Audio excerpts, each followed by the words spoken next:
Saludos cordiales a los presentes.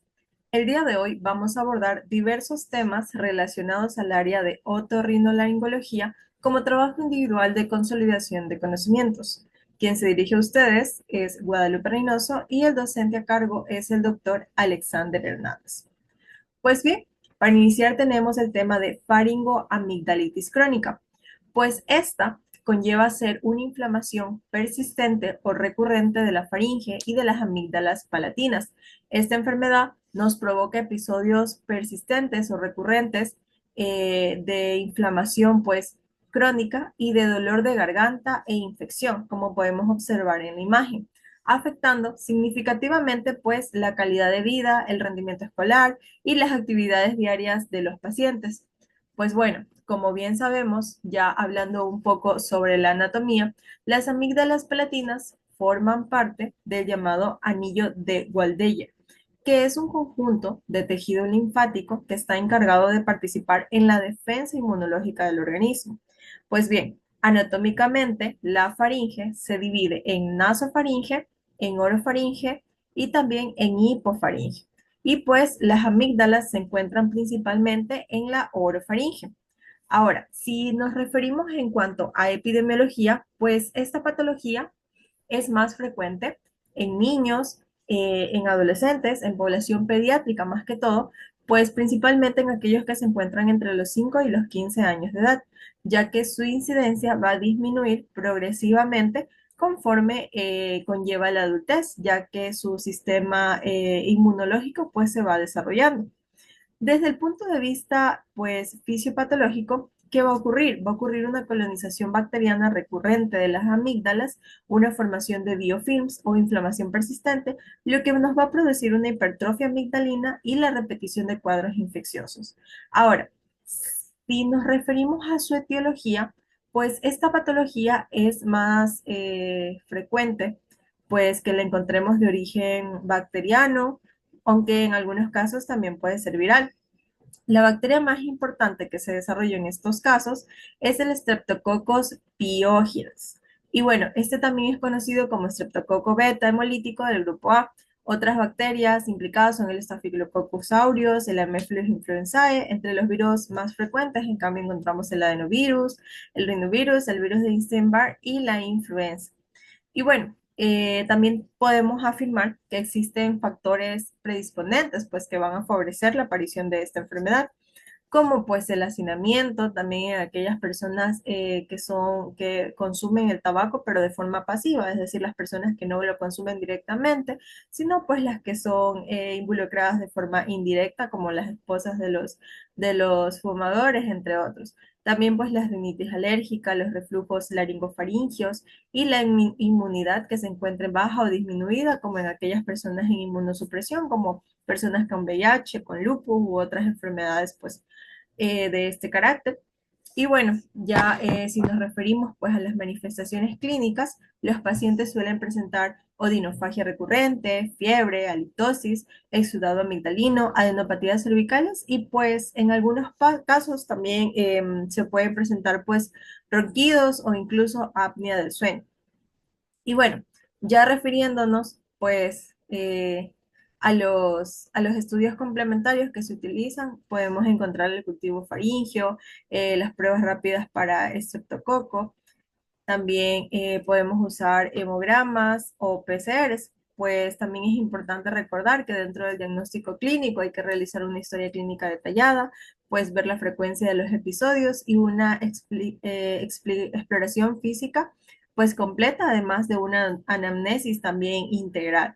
Y pues ya hablando sobre los hallazgos físicos, pues podemos encontrar unas amígdalas hipertróficas, un exudado o criptas amigdalinas e incluso también podemos encontrar adenopatías cervicales. Y pues si hablamos de los criterios de Paradise, podemos encontrar que podemos tener indicaciones por recurrencia, es decir, más o igual a 7 episodios en un año, también más o igual a 5 episodios durante el año, durante 2 años seguidos, o más o igual de 3 episodios por año durante 3 años. Además, cada episodio pues debe de incluir fiebre mayor a 38,3 grados centígrados, exudado amigdalino, adenopatía cervical o incluso cultivo positivo pues para estreptococo. Y bueno, ya si hablamos de otros cultivos o estudios complementarios específicos, tenemos el cultivo faríngeo, el test rápido para estreptococo, el hemograma, el PCR o incluso el BCG. Y pues si hablamos del diagnóstico diferencial con enfermedades como mononucleosis infecciosa, difteria, faringitis viral, tumores faringeos o incluso el reflujo gastroesofágico. Y en relación al tratamiento médico, inicialmente pues se van a emplear medidas generales como hidratación, como reposo, como dieta blanda o higiene oral, pero pues el manejo farmacológico va a ser importante y va a incluir pues analgésicos y antipiréticos como paracetamol o ibuprofeno, además de antibióticos como penicilina o amoxicilina, pues en caso de que existiera una infección bacteriana que ya se encuentre confirmada o que sea sospechada y en algunos casos seleccionados también pueden utilizarse corticoides. Ahora, el tratamiento médico tiene pues limitaciones, ya que muchos pacientes continúan presentando recurrencias frecuentes, resistencia bacteriana o incluso el ausentismo escolar persistente de síntomas, pues en estos casos ya se recomienda el tratamiento quirúrgico. Ahora, hablando pues del tratamiento quirúrgico, como la amigdalectomía, pues sobre sus cuidados y complicaciones, pues ¿qué es esto? Consiste en la extirpación quirúrgica de las amígdalas palatinas y pues sus indicaciones incluyen infecciones recurrentes que cumplen los criterios de Paradise que mencionamos anteriormente, los abscesos periamigdalinos recurrentes y la faringoamigdalitis severa persistente. También se realiza en pacientes con hipertrofia amigdalina obstructiva, apnea obstructiva del sueño, disfagia obstructiva, litosis severa o incluso sospecha de neoplasia. Y pues actualmente pueden variar diversas técnicas quirúrgicas como la disección fría, electrocauterio, la radiofrecuencia con ablation, el microdebrilador y la amigdalectomía intracapsular. Y pues antes de la cirugía es necesario evaluar, hacer una reevaluación pues, anestésica, el ayuno preoperatorio, la suspensión de los anticoagulantes o de los inflamatorios en caso de que hayan estado indicados, pues. Y bueno, después de la cirugía, incluso los cuidados pues, postoperatorios ya incluyen anestesia adecuada, analgesia, buena hidratación, dieta frío o blanda, evitar esfuerzos físicos y la vigilancia continua para poder, en caso de que existan o surjan pues, signos de sangrado, signos de alarma. Y bueno, entre las complicaciones inmediatas que podemos encontrar van a destacar principalmente pues las hemorragias primarias, las náuseas, vómitos, dolor intenso y también existen aquellas complicaciones tardías. En ellas se incluyen las hemorragias secundarias, la deshidratación, la infección y en casos poco frecuentes pues la obstrucción de la vía aérea. A pesar de todo esto, el pronóstico generalmente es muy favorable ya que la amigdalectomía logra disminuir significativamente las recurrencias infecciosas, logra mejorar la calidad de vida, optimizar el sueño y favorecer un mejor rendimiento escolar y social. En conclusión, la faringoamigdalitis crónica pues es una enfermedad recurrente, frecuente, que puede afectar considerablemente la vida o la calidad de vida del paciente, pero el diagnóstico adecuado y la correcta selección de pacientes para poder realizar la amigdalectomía pues permite obtener excelentes resultados clínicos y funcionales. Ahora vamos a hablar sobre otra enfermedad que también conlleva ser de mucha importancia y esta es la poliposis nasal.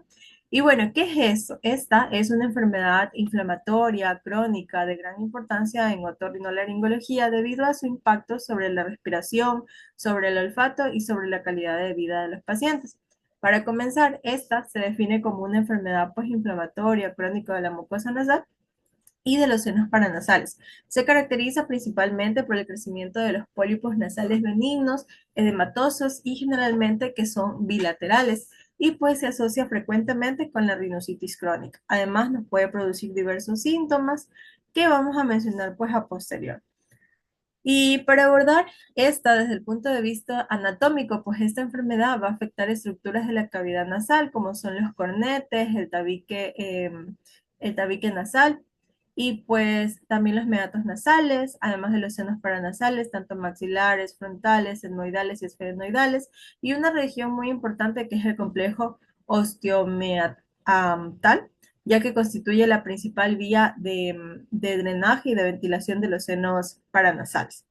Y en relación a la epidemiología, pues la poliposis nasal es más frecuente en adultos entre unos rangos de edad de los 30 y 60 años y tiene mayor incidencia en los hombres. En niños es menos común y cuando aparece, pues puede relacionarse con enfermedades como la fibrosis quística u otros. Y pues también existen enfermedades que se encuentran asociadas, pues tenemos aquella etiología que es multifactorial, aunque pues actualmente se sabe que predomina un mecanismo inflamatorio crónico mediado por eosinófilos, una inflamación eosinófila o por una respuesta inmunológica tipo 2. Esa inflamación produce que el edema persista en la mucosa y favorece pues la formación de pólipos. Además, existen enfermedades frecuentemente asociadas, como lo mencioné con anterioridad, como el asma, la rinitis alérgica, la intolerancia a los AINES o a la aspirina, la fibrosis quística y también factores ambientales como la contaminación, el humo de tabaco o las infecciones respiratorias. Ahora, si hablamos en cuanto a la fisiopatología, pues esto ocurre porque existe una inflamación fisio-eosinófila con aumento de citocinas inflamatorias como la interleucina 4, 5 o incluso la 13.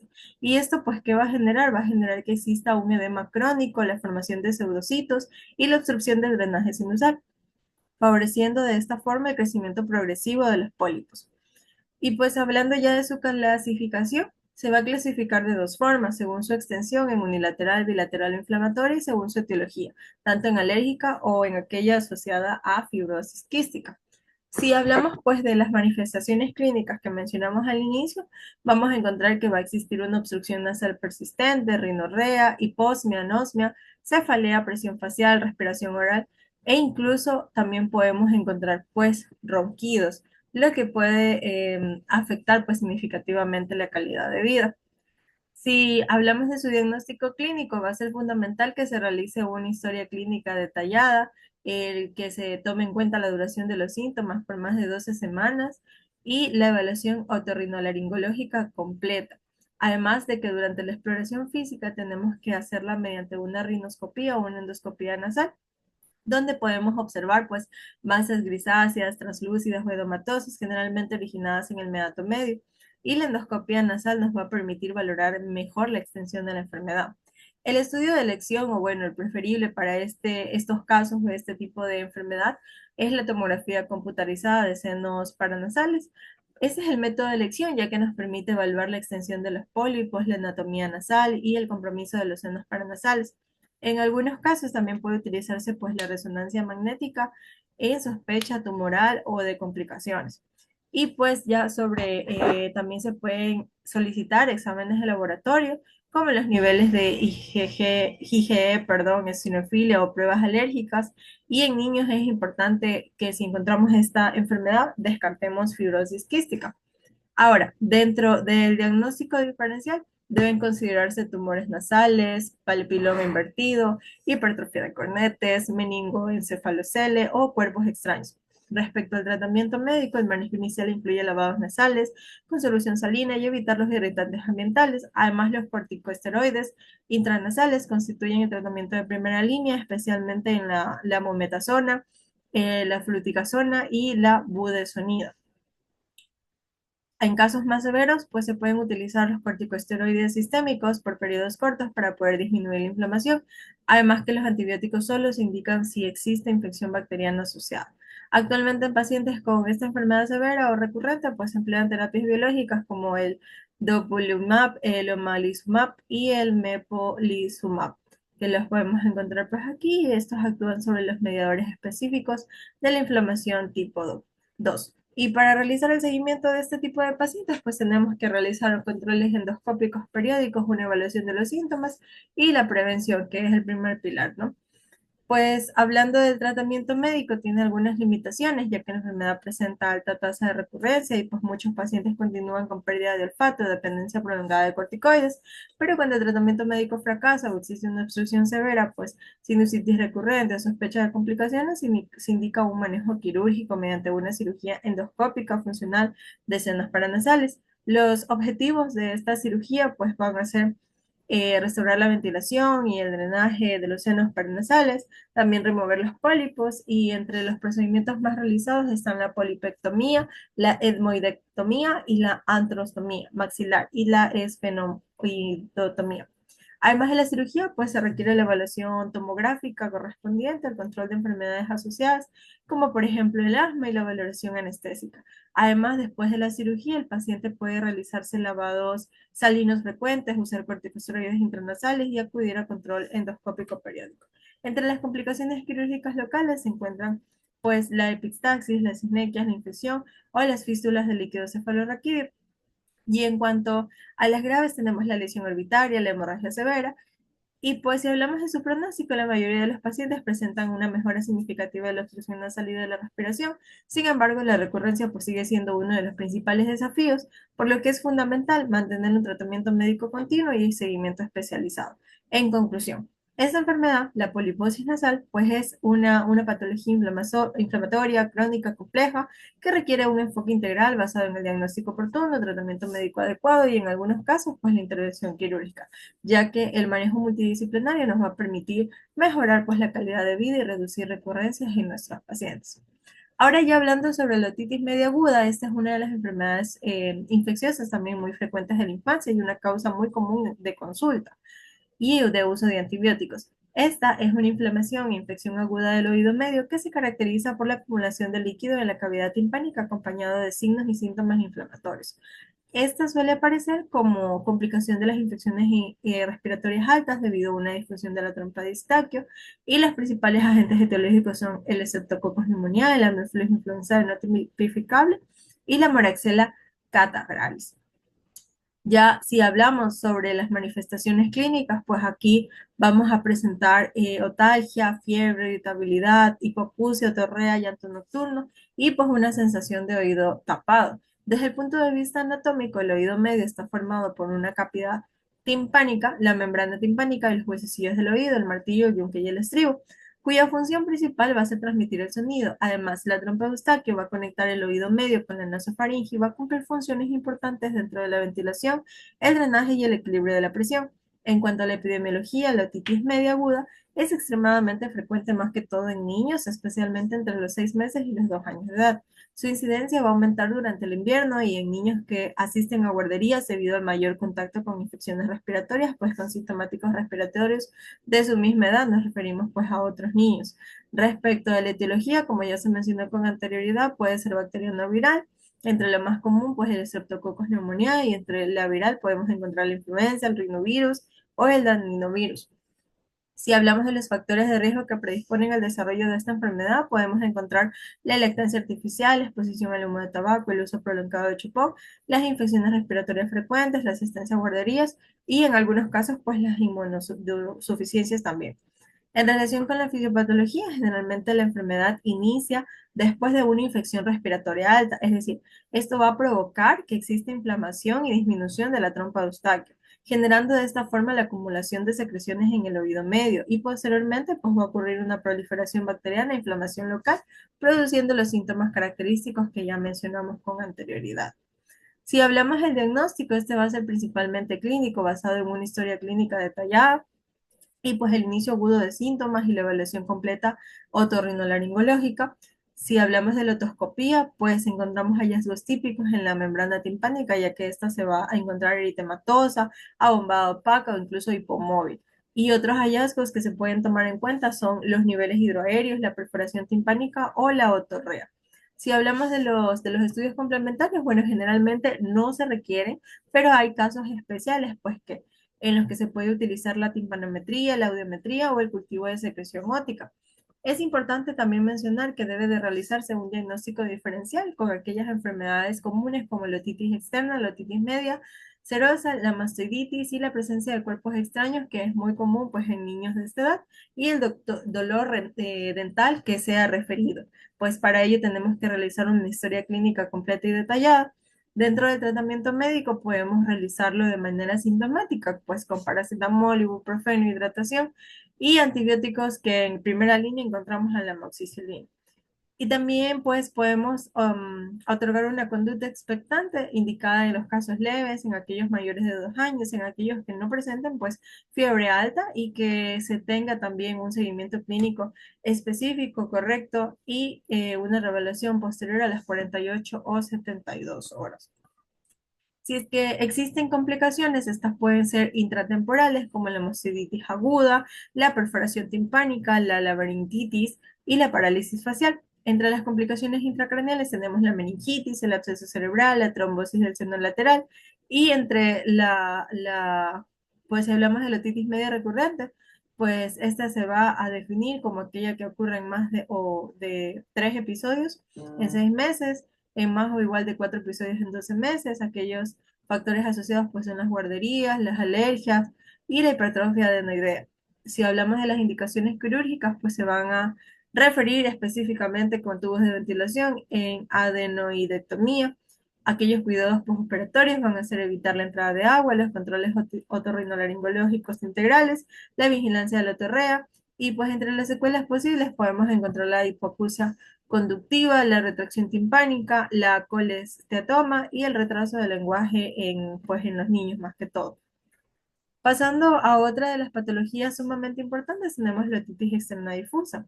Esta va a ser una de las enfermedades más frecuentes del oído externo dentro de la práctica clínica, y esta enfermedad también se refiere o nos podemos encontrar como referida como el oído del nadador. Y pues esto es debido a que aparece con mayor frecuencia en aquellas personas que permanecen mucho tiempo en contacto con el agua. Para comenzar, esta otitis externa difusa es una inflamación aguda y generalizada del conducto auditivo externo, y en algunos casos puede extenderse al pabellón auricular o incluso comprometer la membrana timpánica. Esta se caracteriza principalmente por un intenso dolor pues, del oído y un proceso inflamatorio localizado del conducto auditivo. Si hablamos de la anatomía relacionada, pues encontramos que el oído externo va a estar formado por el pabellón auricular, el conducto auditivo externo y la membrana timpánica. Estas estructuras cumplen una función muy importante ya que permiten captar y conducir las ondas sonoras hacia el oído medio. Además, el conducto auditivo produce pues cerumen, que es una sustancia que actúa como barrera protectora al poder mantener un pH ácido y evitar la proliferación de microorganismos. Entonces, en relación a la epidemiología, la otitis externa difusa es más frecuente en aquellos climas cálidos o húmedos, más común en verano y predomina pues en nadadores, como se mencionó al inicio. Además afecta tanto a niños como a adultos jóvenes. Si hablamos de la etiología, la mayoría de los casos son de origen bacteriano. El microorganismo más frecuente son las pseudomonas aeruginosa, que son responsables aproximadamente la mitad de los casos, seguida por el estafilococo aureus en menor proporción, que pueden presentarse infecciones por hongos principalmente como el aspergillus y la cándida, especialmente después del uso prolongado de antibióticos tópicos. Además, existen diversos factores predisponentes pues, que van a favorecer la aparición de esta enfermedad. Entre ellos destaca la exposición frecuente al agua, la manipulación del oído con hisopos o incluso otros objetos que no son indicados, pues traumatismos locales, el uso de audífonos que obviamente no se desinfectan o incluso el compartimiento de estos dispositivos entre varias personas, y también la diabetes mellitus, que sabemos muy bien que es una enfermedad crónica que también inmunodeprime de pronto el paciente. Respecto a la fisiopatología, esta va a comenzar pues cuando la humedad excesiva va a producir una maceración del epitelio del conducto auditivo. Esto va a alterar el pH normal y disminuye la función protectora del cerebro, permitiendo pues la colonización bacteriana y desencadenando un proceso inflamatorio difuso del conducto auditivo externo. Si hablamos de las manifestaciones clínicas que vamos a encontrar o cómo va a llegar el paciente, pues el paciente va a llegar con una notalgia intensa, un prurito óptico, una torrea, una sensación de oído tapado, incluso una hipoxia conductiva, perdón. Ahora, refiriéndonos al diagnóstico, pues el diagnóstico va a ser clínico, más que todo con una historia clínica detallada, el inicio agudo de síntomas. Para eso tenemos que preguntarle muy bien al paciente, pues, y realizarle una exploración física mediante una otoscopía.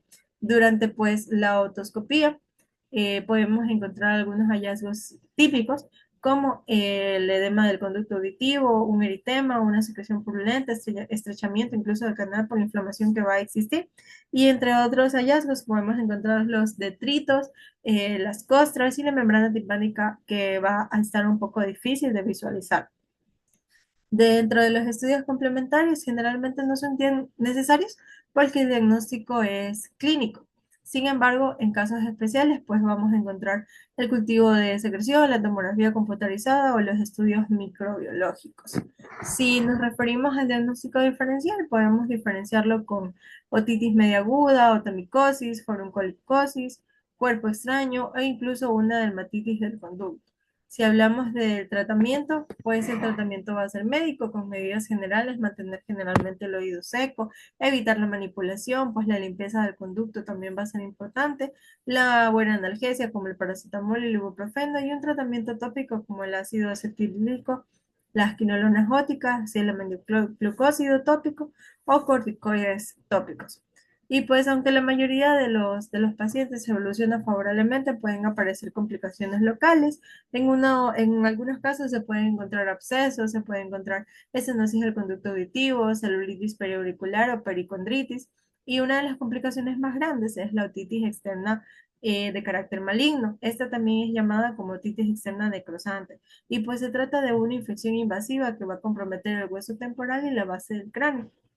Entre los factores de riesgo va a ser que principalmente esta va a afectar a los diabéticos o las personas inmunodeprimidas y el microorganismo responsable de este sigue siendo principalmente la Pseudomonas aeruginosa. Entre los signos de alarma, pues incluimos un dolor muy intenso y persistente, tejido de granulación en el conducto auditivo, parálisis facial y datos de osteomielitis de la base del cráneo. Además, en estos casos puede ser necesario el tratamiento quirúrgico mediante el desbridamiento del tejido necrótico o drenaje incluso de los abscesos, además de los antibióticos intravenosos y un manejo multidisciplinario. Después del tratamiento, pues los pacientes pueden mantener una adecuada higiene óptica, acudir a controles periódicos con el otorrinolaringólogo y en personas con diabetes, pues controlar estrictamente los niveles de azúcar, los niveles de glucosa para poder disminuir el riesgo de recurrencias. Si hablamos del pronóstico, generalmente, bueno, este es muy favorable, pero la mayoría de los pacientes presenta una resolución completa de los síntomas entre los 7 y 10 días después de recibir el tratamiento oportuno.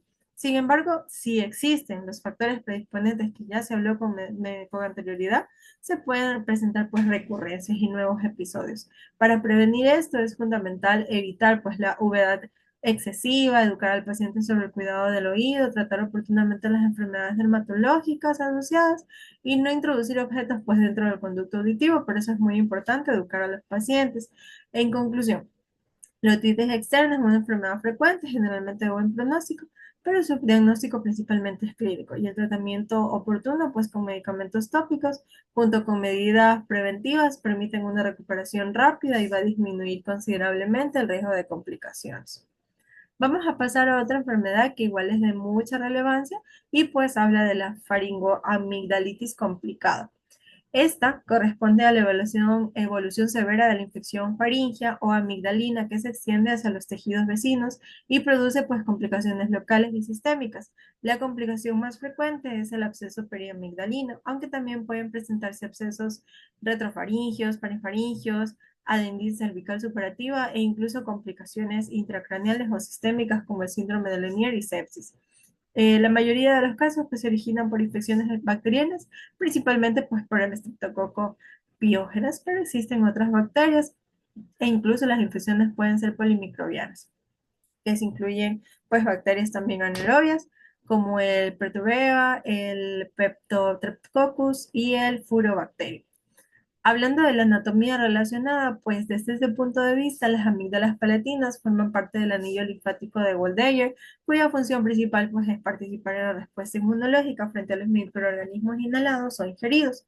Y pues, como ya sabemos, la faringe se divide en nasofaringe, orofaringe, hipofaringe, y alrededor de estas estructuras, pues existen espacios cervicales profundos, como el espacio periamigdalino, el retrofaringio y el parafaringio, que pueden verse comprometidos cuando la infección pues va progresando.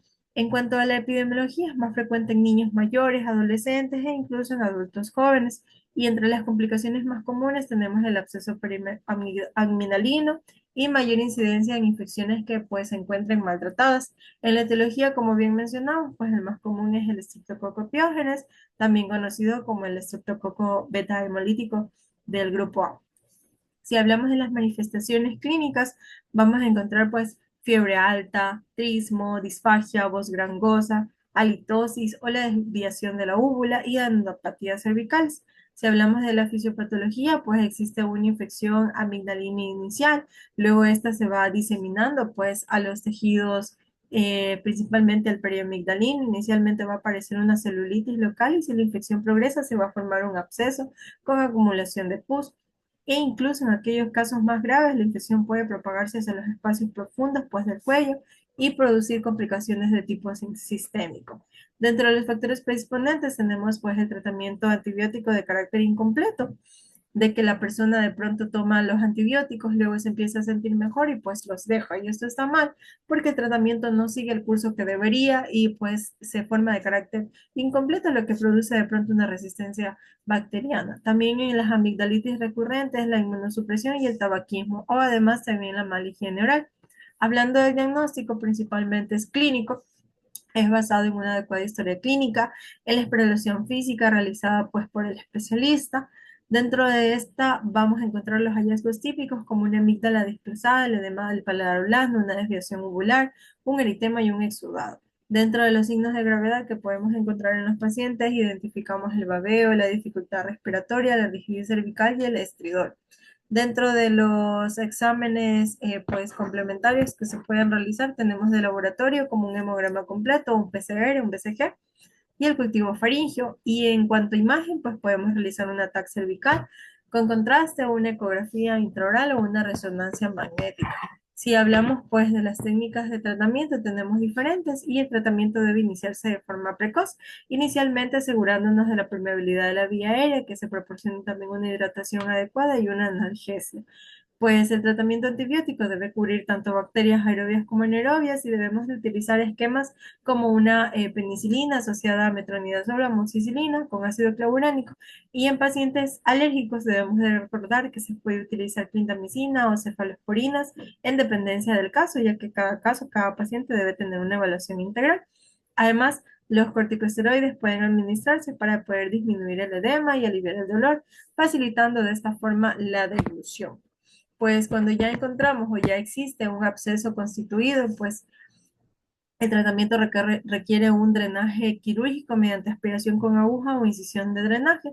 Estas técnicas nos van a permitir evacuar el material purulento y acelerar la recuperación del paciente. Entre las complicaciones locales encontramos los abscesos de tipo periamigdalino, retrofaringio, parafaringio o la adenitis cervical. Las complicaciones pueden ser sepsis, mediastinitis, síndrome de Lemierre o endocarditis. Entre las respiratorias encontramos la obstrucción de la vía aérea, el estridor, y pues las indicaciones de amigdaloctomía conllevan ser inmediatas o diferidas, y los cuidados postoperatorios pueden ser una buena analgesia, la hidratación, una dieta blanda o fría y la vigilancia del sangrado más que todo.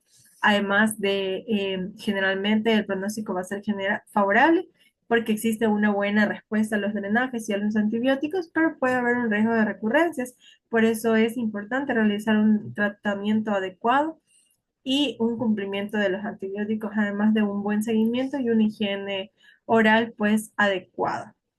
Abordando específicamente la rinitis alérgica, pues esa es una inflamación, una enfermedad inflamatoria crónica de la mucosa nasal mediada por las IgE y desencadenada por la exposición a alergenos en individuos previamente sensibilizados. Esta se caracteriza por estornudos, rinorrea acuosa, prurito nasal y obstrucción nasal. Es una de las enfermedades respiratorias crónicas más frecuentes y suele asociarse pues con la conjuntivitis alérgica, sinusitis, asma y trastornos del sueño.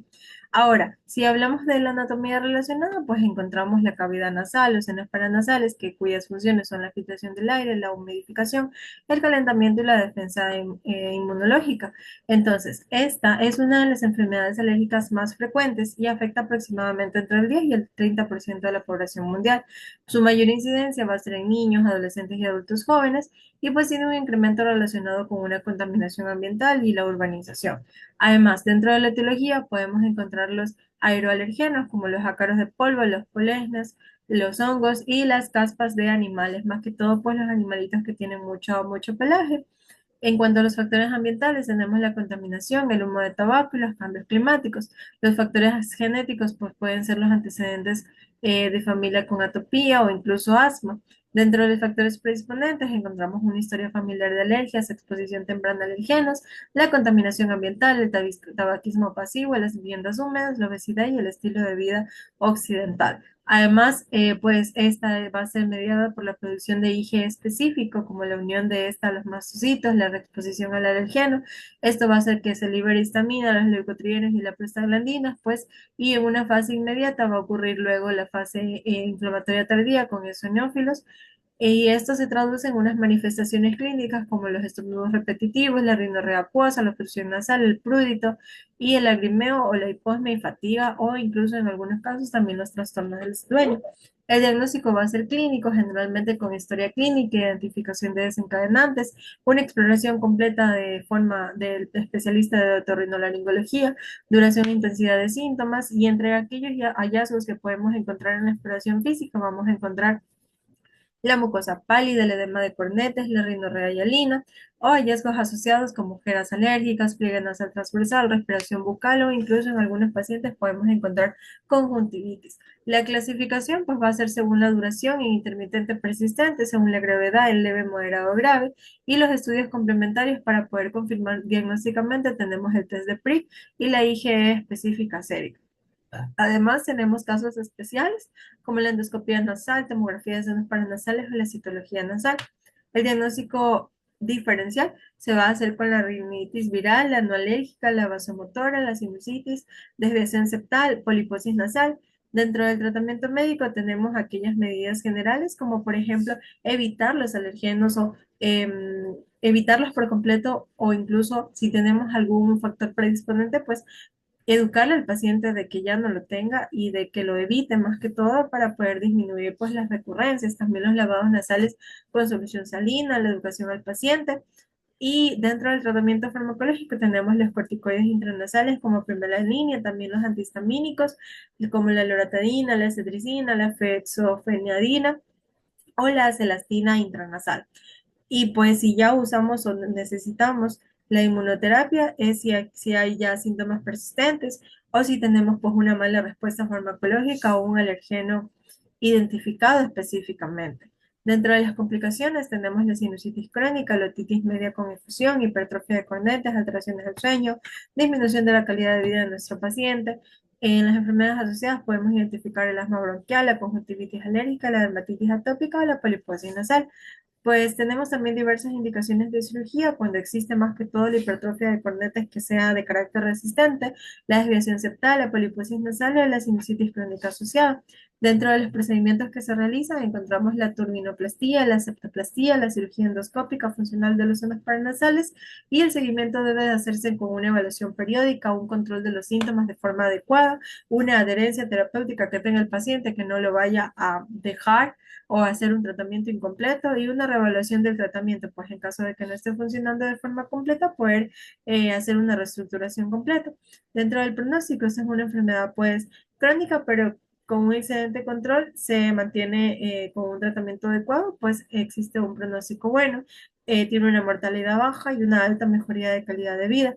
Además, dentro de la prevención tenemos pues que debe de existir un correcto, un adecuado control ambiental, evitar el humo de tabaco, tanto si es fumador activo o pasivo, reducción de exposición a alergenos, los lavados nasales y la educación al paciente más que todo, que va a ser pilar fundamental.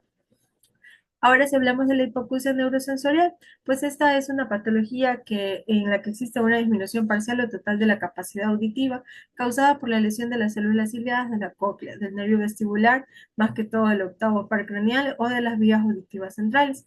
Es la forma más frecuente de pérdida auditiva permanente y pues representa un importante problema de salud pública. Este puede ser congénito o adquirido, además puede ser unilateral, bilateral y de instauración tanto súbita o progresiva. Pues este va a comprometer más que todo la cóclea, el nervio coclear y los centros auditivos, y generalmente va a ser de carácter irreversible. Este, como ya mencionamos con anterioridad, puede presentarse de forma congénita o adquirida, por eso es importante realizar una anamnesis completa, específica e incluso integral para poder abordar todas las causas que puedan ser pues en esta enfermedad. Dentro de la anatomía encontramos el oído interno, donde vamos a observar la cóclea, el órgano de Corti, las células ciliadas internas y externas, y la endolinfila y la perilinfa. el nervio vestibulocochlear con el octavo par craneal, la rama coclear y los núcleos cocleares y las vías auditivas centrales. La epidemiología, pues es la principal causa de discapacidad sensorial, aumenta con la edad, esto se denomina como presbiacusia y pues es muy frecuente en los adultos mayores, ya más que todo pues por la edad como se mencionó, y es una importante causa de retraso del lenguaje infantil. Además, esta tiene una incidencia de aproximadamente de 5 a 20 casos por cada 100.000 habitantes por año. Dentro de los factores de riesgo tenemos pues la edad avanzada, una exposición ocupacional al río, al ruido, perdón, la diabetes mellitus, la hipertensión arterial, el tabaquismo, las enfermedades cardiovasculares, además del uso prolongado de fármacos u ototóxicos.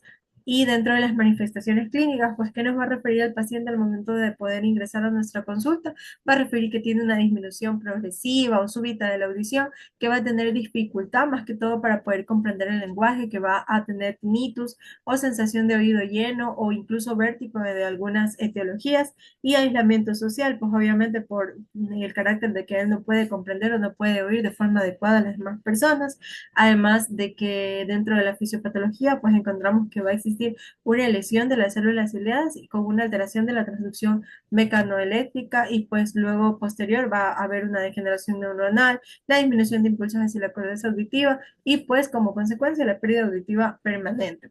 Esta, pues, de carácter congénito, pueden existir mutaciones genéticas e infecciones congénitas como el TORCH, si es que no se realiza adecuadamente, no se puede diagnosticar correctamente, pues, en la infancia.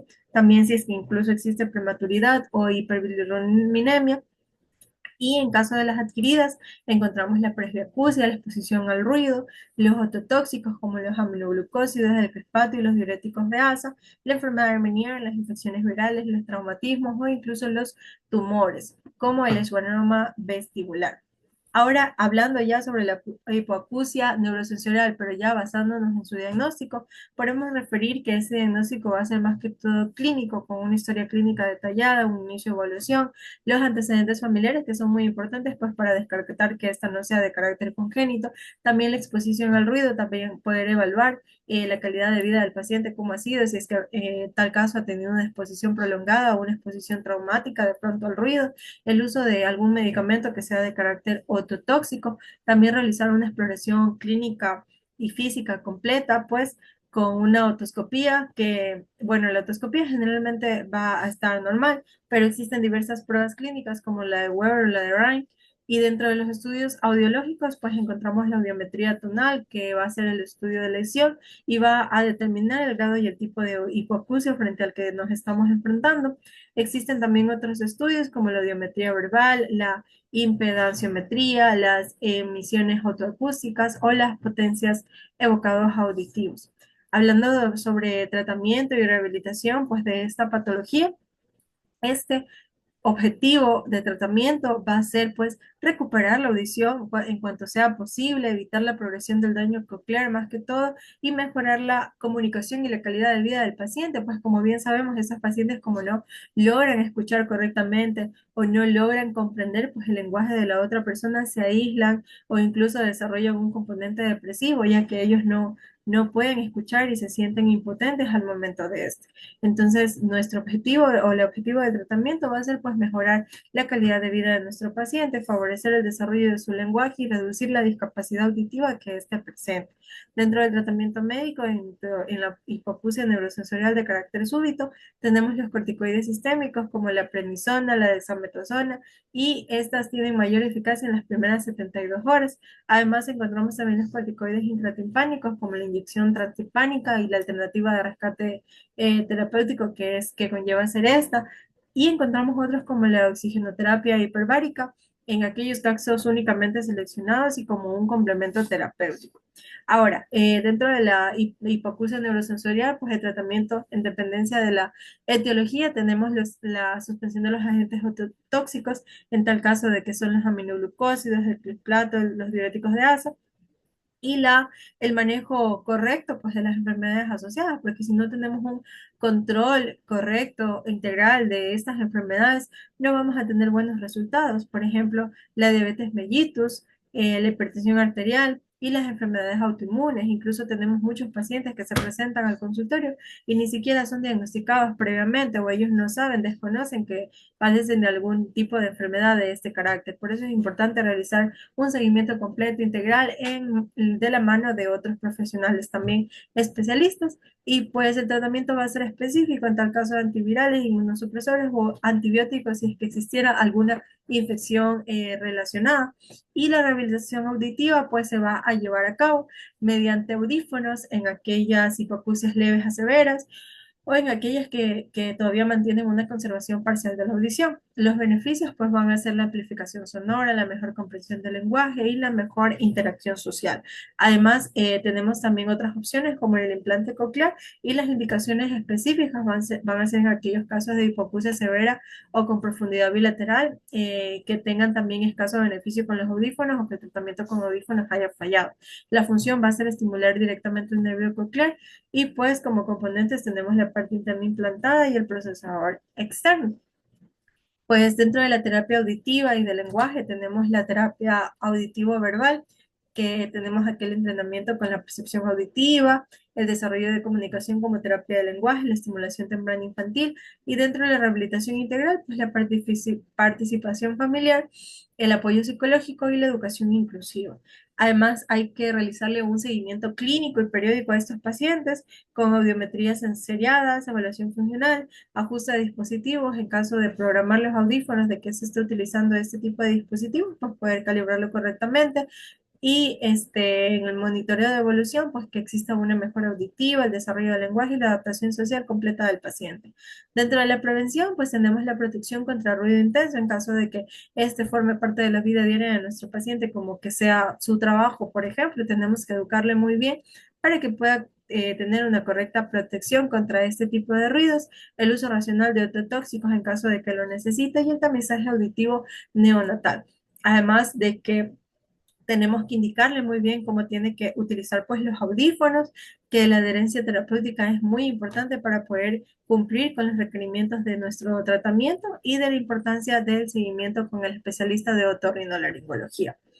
Continuando, hablando de la traqueostomía en pacientes en unidad de cuidados intensivos, pues este va a ser un procedimiento quirúrgico que se trata sobre la apertura traqueal y la creación de una vía aérea artificial. Además, va a realizar la comunicación directa entre la tráquea y el exterior y puede ser temporal o permanente. La anatomía relacionada, pues tenemos de la vía aérea superior las estructuras importantes como el istmo tiroide, los vasos cervicales, el nervio laringio recurrente y el esófago posterior y el sitio habitual va a ser entre el segundo y el cuarto anillo traqueal. Si hablamos de su epidemiología, pues va a ser muy frecuente en pacientes que se encuentren críticos, utilizadas en ventilación mecánica prolongada o incluso en el incremento de UCI modernos. Además, tiene una mayor supervivencia en pacientes graves y las indicaciones principales van a ser aquellas con ventilación mecánica prolongada, obstrucción de la vía aérea en aquel tipo de tumores, por ejemplo, el edema laringio, los traumatismos o la higiene bronquial manejo de secreciones, pues como aspiraciones frecuentes y protección de la vía aérea como alteraciones neurológicas o disminución del reflejo de reducción. Ahora, si hablamos de las contraindicaciones relativas, tenemos en el caso de coagulopatías severas, de infección local, de anatomía cervical difícil o inestabilidad hemodinámica, o incluso en aquellos casos de hipoxemia grave. Los beneficios, pues en una unidad de cuidados intensivos va a ser que hay una menor lesión laringea, mayor comodidad, disminución de la sedación, va a facilitar el destete ventilatorio, hay una mayor higiene bronquial y favorece la comunicación oral. Esta se va a clasificar según la duración en temporal y permanente y según la técnica en quirúrgica abierta o incluso en aquella percutánea. Si hablamos sobre la enfermedad de Meniere, esta va a ser una patología importante dentro del área de otorrinolaringología. Como podemos observar, tenemos aquí normal y aquí que está distendido, ya que la enfermedad de Meniere es un trastorno crónico del oído que se caracteriza por episodios recurrentes de vértigo, hipoacusia neurosensorial fluctuante, tinnitus y la sensación de la plenitud óptica. Esta enfermedad pues se define como un trastorno crónico del oído interno que tiene episodios recurrentes de vértigo, hipoacusia neurosensorial fluctuante, tinnitus, plenitud óptica y asociada a hidrops endolinfático. La anatomía relacionada va a estar dentro del oído interno, los líquidos laberínticos como la endorfina y la perinefrina y el nervio vestibulocochlear que va específicamente a encontrarse en la rama vestibular y la rama coclear. Va a ser más frecuente en aquellos pacientes entre 40 y 60 años de edad con un leve predominio en las mujeres y generalmente se encuentra de carácter unilateral. Es una enfermedad crónica y recurrente y pues su incidencia aproximada es de 10 a 20 casos por 100.000 habitantes al año. Es generalmente idiopática en la mayoría de los casos y los factores asociados van a ser las alteraciones inmunes, las infecciones virales, la predisposición genética, la migraña vestibular, los traumatismos y las alergias. Y pues si hablamos sobre la fisiopatología, va a ocurrir una acumulación excesiva de endorfina, distensión del laberinto membranoso, aumento de la presión endolinfática, disminución coclear y vestibular y las crisis episódicas de vértigo o hipoacusia. Dentro de los síntomas cardinales tenemos el vértigo episódico, la hipoacusia fluctuante, el tinnitus y la sensación de plenitud óptica, además de que otros síntomas incluyen pues náuseas, vómitos, inestabilidad, fatiga post-crisis, y el diagnóstico clínico generalmente se va a realizar mediante una historia clínica detallada de episodios recurrentes de vértigo con duración de 20 minutos a 12 horas, síntomas auditivos asociados, y pues la otoscopía generalmente se va a encontrar normal, pero va a haber una evaluación vestibular con un nistagmo durante crisis o incluso alteraciones del equilibrio. El diagnóstico diferencial pues se va a hacer con la migraña vestibular, el vértigo posicional paroxístico benigno, la neuronitis vestibular, el xanoma vestibular y la laberintis. El tratamiento médico va a ser durante la crisis, pues vamos a utilizar antivertiginosos como la betaicina, el dimehidrato y los antieméticos, si es que existiera, pues el caso de vómito y el reposo relativo. Además, en la prevención de crisis tenemos que educar al paciente sobre una dieta hiposódica, diuréticos, betaicina y el control del estrés. Los tratamientos intratimpánicos incluyen los corticoides y la gentamicina. En los casos refractarios, estas indicaciones quirúrgicas se van a encontrar en la enfermedad refractaria, crisis incapacitantes o fracaso del tratamiento médico. Los procedimientos van a ser conservadores, como la descompresión del saco endolinfático, y los ablativos, como la neuroditomía vestibular y la labirintomía.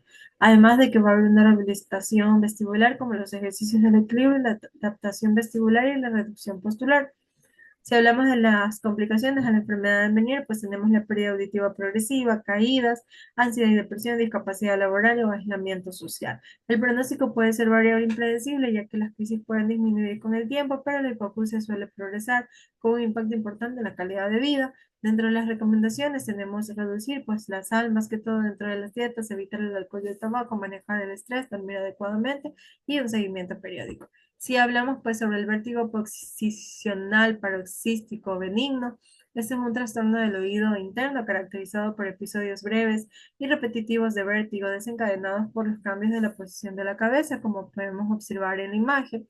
Y pues este se produce cuando pequeños cristales de carbonato de calcio llamado otoconías, que normalmente se encuentran en el utrículo, pues se van a desprender y van a migrar hacia uno de los conductos semicirculares del oído interno, especialmente pues el conducto semicircular posterior. Entonces, las características principales van a ser que exista una sensación intensa de giro, un inicio súbito, una duración corta de segundos a menos de un minuto. Como podemos observar, aquí tenemos el oído interno y pues tenemos los cristales que se desprenden en el conducto semicircular. Además, las características también van a estar desencadenadas por girarse en la cama, por levantar la cabeza o incluso agacharse o cambiar de posición rápidamente.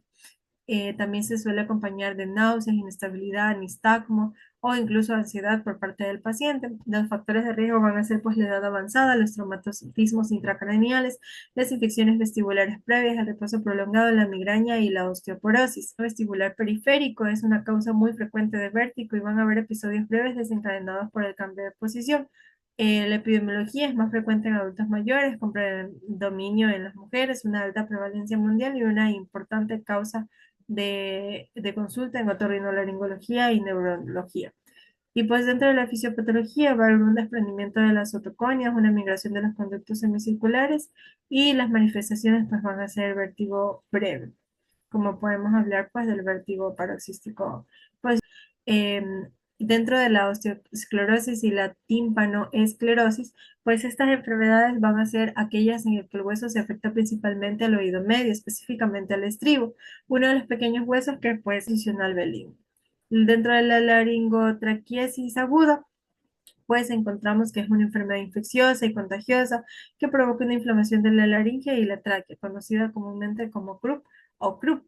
Y pues esta comúnmente es una inflamación aguda de la laringe que en ocasiones de las vías respiratorias superiores con un inicio súbito, generalmente por la noche, afecta principalmente a niños de 6 meses a 5 años y tiene características claves como la tos perruna, el estrés respiratorio, la disfonía y es un curso de duración de 3 a 7 días en promedio.